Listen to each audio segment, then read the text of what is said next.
नमस्कार दोस्तों, ये विद्युत धारा नाम के चैप्टर का अगला वाला वीडियो है और इस वीडियो में हम लोग समझेंगे कि वैद्युत प्रतिरोधों का संयोजन। इससे पहले वाले वीडियो में आप लोगों ने समझा था कि वैद्युत प्रतिरोध क्या होता है, ओम का नियम क्या होता है, ये सब हम लोग समझ चुके हैं। तो चलिए समझते हैं। देखिए, सबसे पहले ये समझिए कि संयोजन करने की आवश्यकता क्यों पड़ती है। अगर हमें एक 5 ओम का प्रतिरोध दे दिया गया, दूसरा प्रतिरोध भी 5 ओम का दे दिया गया है और तीसरा प्रतिरोध भी 5 ओम का है। मान लीजिए आपके घर पर 5-5 ओम के 3 प्रतिरोध पड़े हुए हैं, लेकिन आप कुछ जोड़ रहे थे और उसमें आपको जरूरत पड़ गई 15 ओम के एक प्रतिरोध की, या फिर 1 ओम के एक प्रतिरोध की, या फिर किसी और प्रतिरोध की जरूरत पड़ गई। तो आपको जरूरत पड़ती है कि इन तीनों को आपस में जोड़कर हम अपने आवश्यकता की प्रतिरोध को कैसे बनाएं, और इसलिए हमें जरूरत पड़ती है वैद्युत प्रतिरोधों के संयोजन की। अब समझिए वैद्युत प्रतिरोधों का संयोजन कैसे करते हैं, यानी आपस में जोड़ते कैसे हैं। तो इसको हम 2 प्रकार से जोड़ते हैं। सबसे पहला प्रकार है कि हम प्रत्येक प्रतिरोध को उठाकर यहाँ रखेंगे और प्रतिरोध के दूसरे वाले सिरे में अगले वाले के पहले सिरे को जोड़ देंगे। जैसे देखिए आप लोग, इस प्रतिरोध को उठाकर मैं यहां रख रहा हूं,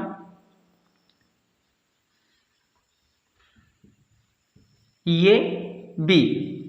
अब देखिए इस प्रतिरोध के दूसरे सिरे में अगले प्रतिरोध का पहला वाला सिरा जोड़ दीजिए, इसके सी को इसके बी में जोड़ दीजिए। अब देखिए इसके सी को मैंने क्या किया, इसके सी को मैंने इस वाले के बी में जोड़ दिया। अब अगले वाले को उठाइए और इसके पहले सिरे को इसके दूसरे वाले सिरे में जोड़ दीजिए। इस तरह से जोड़ दिया मैंने, ये हो गया एफ और ये हो गया ई। तो इस तरह से जोड़ते हैं, इसको कहते हैं हम लोग श्रेणी क्रम संयोजन। इस प्रकार से जब हम जोड़ते हैं तो इसको कहते हैं श्रेणी क्रम संयोजन। और यदि आप 3 के तीनों को एक साथ उठाकर यहां पर रख लीजिए, एक साथ उठाकर रख लीजिए, एक साथ उठाकर रख लिए। अब इन तीनों के प्रथम सिरे को आपस में और द्वितीय सिरे को आपस में जोड़ दें तो इस प्रकार के संयोजन को हम लोग कहेंगे, इस प्रकार के संयोजन को हम लोग कहेंगे समांतर क्रम या पार्श्व क्रम। तो चलिए अब एक एक करके हम लोग श्रेणी क्रम और पार्श्व क्रम को समझते हैं। सबसे पहला है श्रेणी क्रम संयोजन। श्रेणी क्रम संयोजन, श्रेणी क्रम संयोजन कब बनता है, जब दिए गए प्रत्येक प्रतिरोध के दूसरे सिरे में अगले प्रतिरोध का पहला सिरा जोड़ते हैं। देखिए इस प्रतिरोध के दूसरे सिरे में अगले प्रतिरोध का पहला सिरा और इसके दूसरे सिरे में अगले का पहला सिरा जोड़ा गया। तो इस प्रकार के संयोजन को हम लोग श्रेणी क्रम संयोजन कहते हैं। अब जैसे ही हम लोग इसको हम बाहरी परिपथ से जोड़ते हैं, जैसे इसको हम बाहरी बैटरी या सेल से जोड़ते हैं,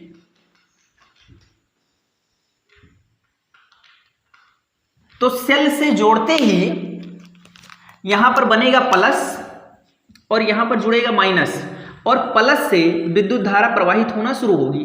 अब मान लीजिए यहां से आई विद्युत धारा चली, तो यहां से जब आई विद्युत धारा चलेगी तो वही विद्युत धारा इस प्रतिरोध में भी पहुंचेगी, वही विद्युत धारा इस प्रतिरोध में भी पहुंचेगी और वही विद्युत धारा इस प्रतिरोध में पहुंचेगी, क्योंकि सबके सब एक लाइन से हैं। तो विद्युत धारा मान लीजिए यहां से चली तो यहां पर गई और वही विद्युत धारा अगले में भी, वही विद्युत धारा अगले में भी, यानी कि हमारे तीनों प्रतिरोधों में विद्युत धारा का मान समान होगा, तीनों में विद्युत धारा का मान समान होगा।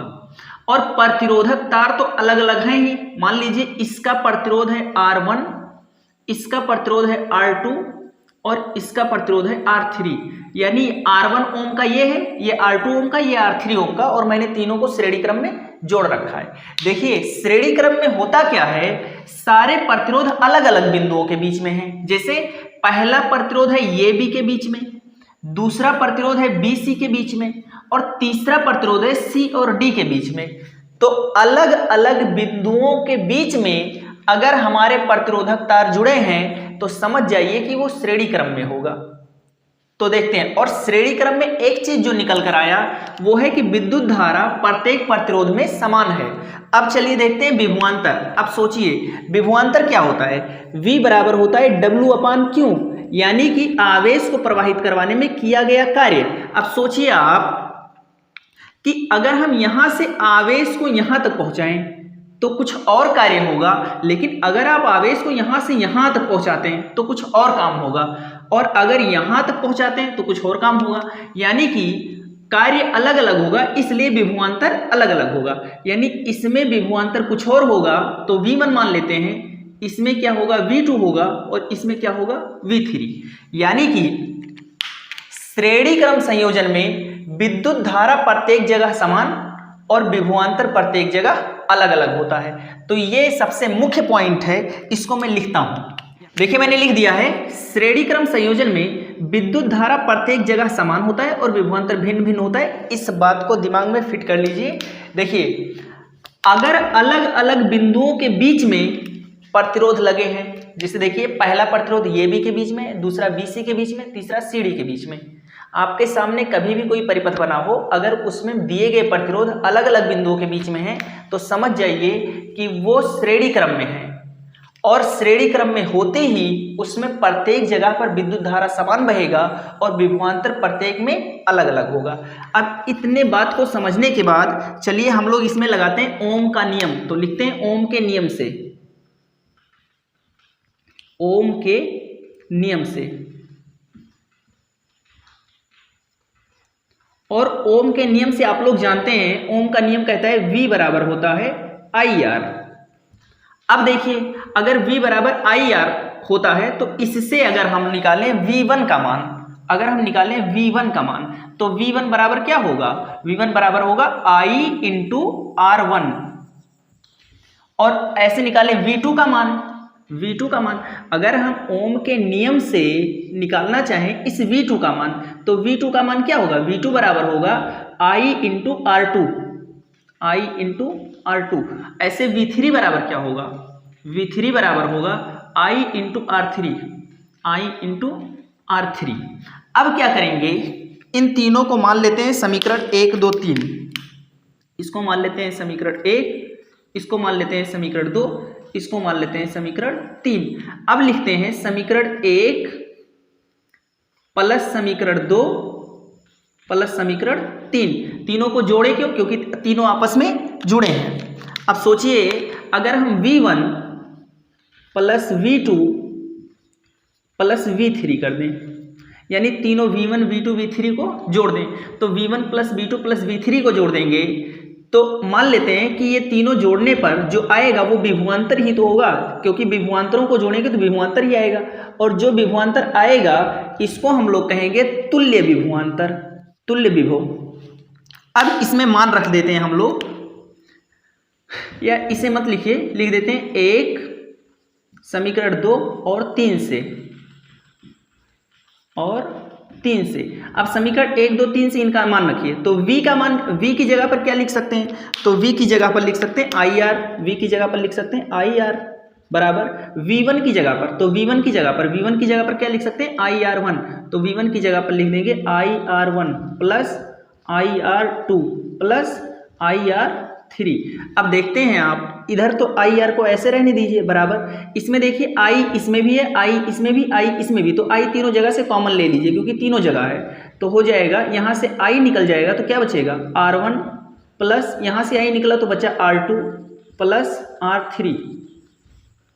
अब देखिए अगर इस I को इधर पक्षांतर करेंगे तो बटे में आएगा, और बटे में आएगा तो फिर ऐसे कट जाएगा, और कटने के बाद हमारा फार्मूला बनकर तैयार हो गया, R बराबर R1 plus R2 plus R3। और ये जो निकल कर आया है इसको कहते हैं तुल्य प्रतिरोध। ये R क्या है, तुल्य प्रतिरोध।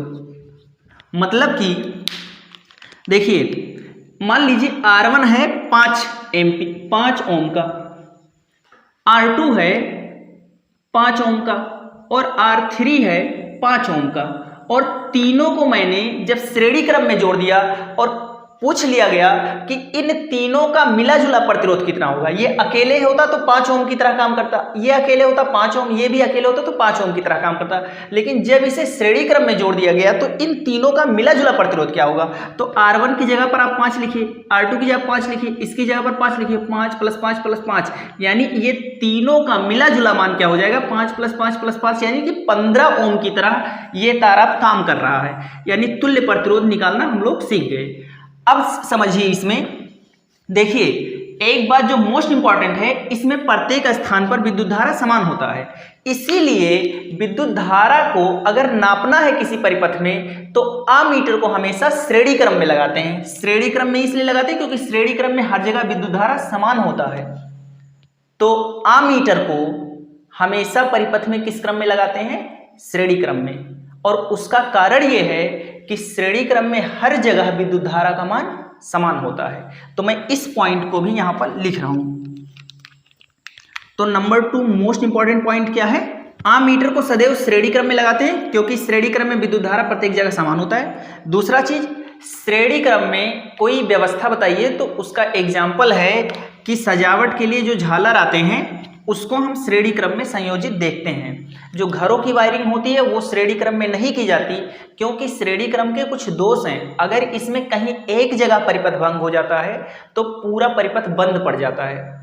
दूसरा कारण है कि श्रेणी क्रम में हर जगह विभवांतर अलग अलग होता है। तो घरों की वायरिंग अगर हम लोग श्रेणी क्रम में कर देंगे तो प्रत्येक परिपथ में प्रत्येक जगह पर विभवांतर अलग अलग रहेगा, यानी कि हमारे घर के अंदर जितने भी बल्ब लगे हैं वो सारे के सारे समान वोल्टेज से नहीं जलेंगे, कोई स्लो कोई तेज जलेगा क्योंकि विभवांतर हर जगह अलग अलग होता है इसमें।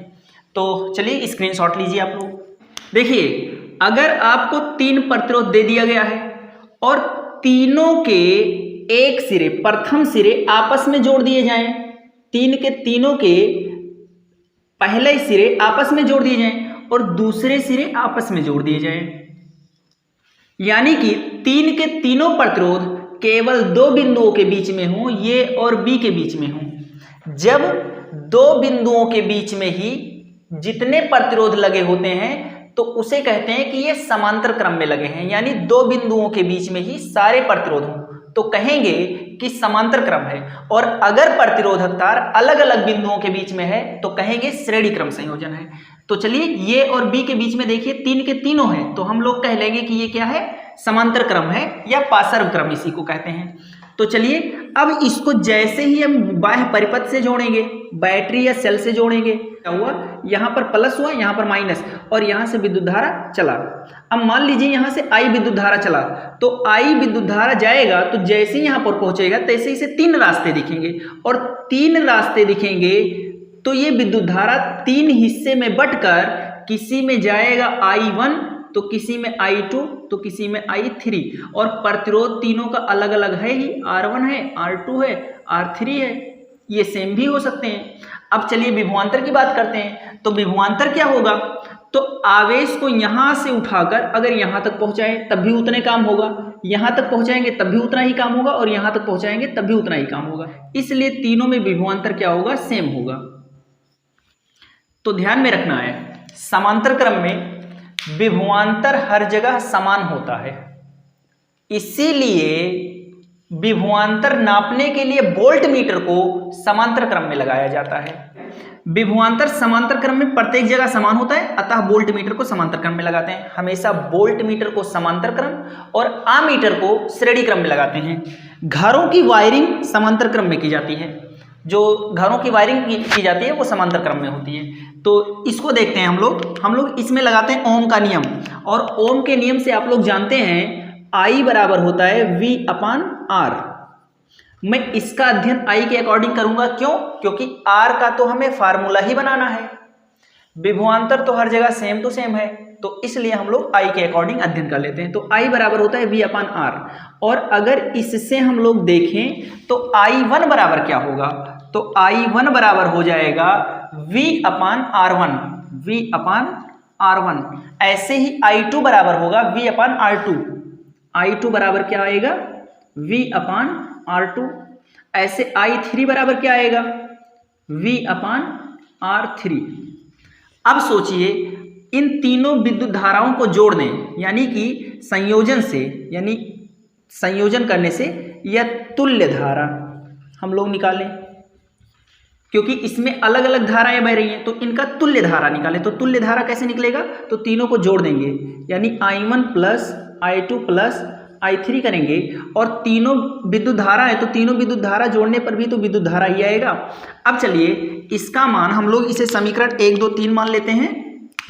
इसको मानते हैं समीकरण 1, इसको मानते हैं समीकरण 2 और इसको मानते हैं समीकरण 3, और लिख देते हैं समीकरण 1 2 3 से। तो समीकरण 1 2 3 से अगर हम इस मान को रखें तो देखिए क्या होगा, I की जगह पर तो लिख देंगे V बटे R, I की जगह पर लिख देंगे V बटे R, बराबर की जगह पर लिखिए बराबर, I1 की जगह पर, I1 की जगह पर क्या लिखेंगे, I1 की जगह पर क्या लिखेंगे, V अपान R1, तो I1 की जगह पर आ गया V अपान R1 प्लस I2 की जगह पर V अपान R2, V अपान R2 प्लस I3 की जगह पर V अपान R3, V अपान R3। अब देखिए V अपान R इधर रहने दीजिए, और यहाँ पर भी V है ऊपर, यहाँ पर भी ऊपर V है, यहाँ भी V है, तो तीनों जगह से V को कॉमन ले लीजिए। अब देखिए यहाँ पर V निकल गया तो क्या बचा, 1/R1 plus 1/R2 plus 1/R3, ये बचा।